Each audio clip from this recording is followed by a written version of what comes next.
بسم اللہ الرحمن الرحیم۔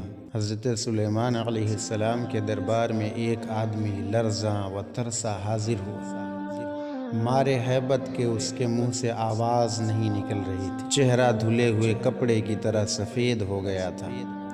حضرت سلیمان نے اس کی یہ کیفیت ملاحظہ فرمائی تو پوچھا، اے خدا کے بندے، کیا بات ہے؟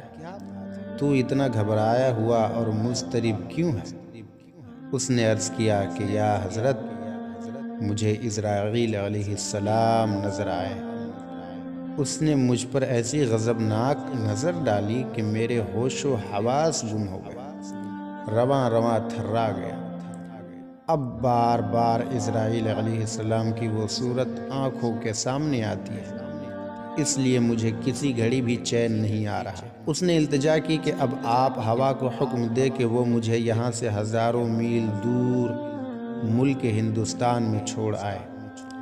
ممکن ہے اس تدبیر سے میرا خوف کچھ دور ہو جائے۔ حضرت سلیمان علیہ السلام نے اسی وقت ہوا کو حکم دیا کہ اس شخص کو فوراً ہندوستان کی سرزمین میں پہنچا دو۔ جو ہی اس شخص نے قدم زمین پر رکھا، وہاں اسرائیل علیہ السلام کو منتظر پائے۔ آپ نے اللہ کے حکم سے اس کی روح قبض کر لی۔ دوسرے دن حضرت سلیمان علیہ السلام نے بوقت ملاقات حضرت اسرائیل سے دریافت کیا کہ آپ نے ایک آدمی کو اس طرح غور سے کیوں دیکھا تھا؟ کیا تمہارا ارادہ اس کی روح کو قبض کرنا تھا یا پھر اس بیچارے کو غریب الوطنی میں لاوارث کرنا تھا؟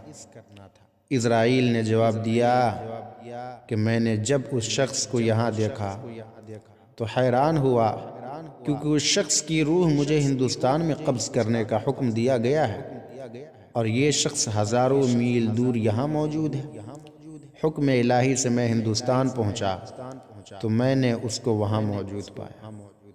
درس حیات، انسان لاکھ تدبیر کرے، تقدیر اسے وہیں لے جاتی ہے جہاں اس کا نصیب ہو، اور وہ خود تقدیر کے عزائم پورا کرنے کے لیے اسباب فراہم کرتا ہے۔